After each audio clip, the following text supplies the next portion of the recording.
spent some time at another brand that's got pretty strong DNA, pretty strong characters at Yeah. Huda, right? Yeah. So I'd love for you to talk about that time. Obviously, what it's like to work with her and to work with the fantastic team, but then also, it's a very interesting time in that they had taken on a very large fundraising round, and I'm sure they're very long-term thinking. But Yeah. at the same time, they took on this very large valuation in a time when makeup as a category was facing some pretty significant headwinds, right? So, talk to me about kind of navigating that, right? What that was like, as well as just generally what it was like to work with somebody that's such a powerhouse.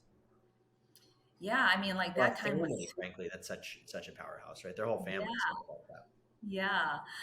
That time was super exhilarating. And also I was in perpetual jet lag because I was going to Dubai every 6 weeks. So that was fun.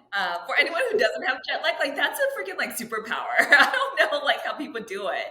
I But it was, used to be able to do it. I can't do it the same way I did before. I yeah, like can't. I can still do it, but it's tough. I love my sleep. I don't get much of it, but I love my sleep. Anyways, it was awesome. I mean, I was employee number two in the LA office. We were in a WeWork. We built teams, we built processes, we built things, and it was incredible spirit of just doing great work and getting stuff done with a great team like Mike McNeil and Natalie Cristo. And, I was responsible for, I mean, my title was SVP of marketing, but I was responsible for US marketing, global digital, global e-commerce, global e-tail. Oh, and by the way, why don't you also open Asia, Korea and China? Yeah. So Wow. that was, You guys you launched know, Wishful too, right? You launched Wishful during that we time. launched Wishful. We also had Kayali. I mean, it was a pretty phenomenal time of fast growth and lots of projects. Like we built a massive e-commerce business and we brought together her blog and her e-com into one site. We brought the payment processing from Dubai to the US.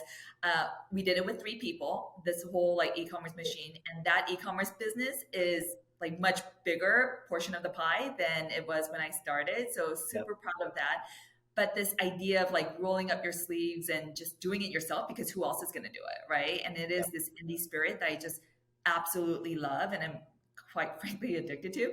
Um, Huda and her family, Alia and Mona, are just amazing people. I Yep.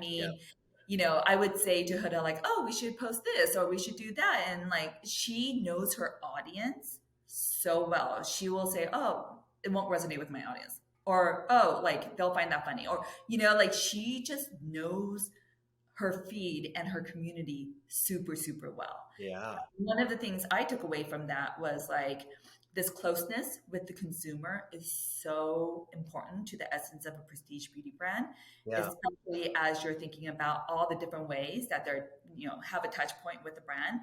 That direct line is such a valuable asset. And I say valuable asset as like a business person, but like Huda just knows her fans. Like she knows them, Yeah. and she knows who's going to comment and she knows like who's going to repost.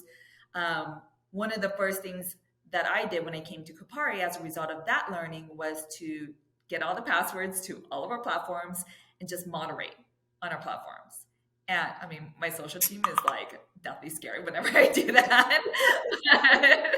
but for the most part, like really getting to know the consumer, spending a little bit of time on customer service and spending time in the stores is so, so important. Like you're not in a vacuum anymore. And so Charger Girl 777 always comments and likes on our posts, like every single one, and like knowing who the super fans are and knowing the community, like that's super important.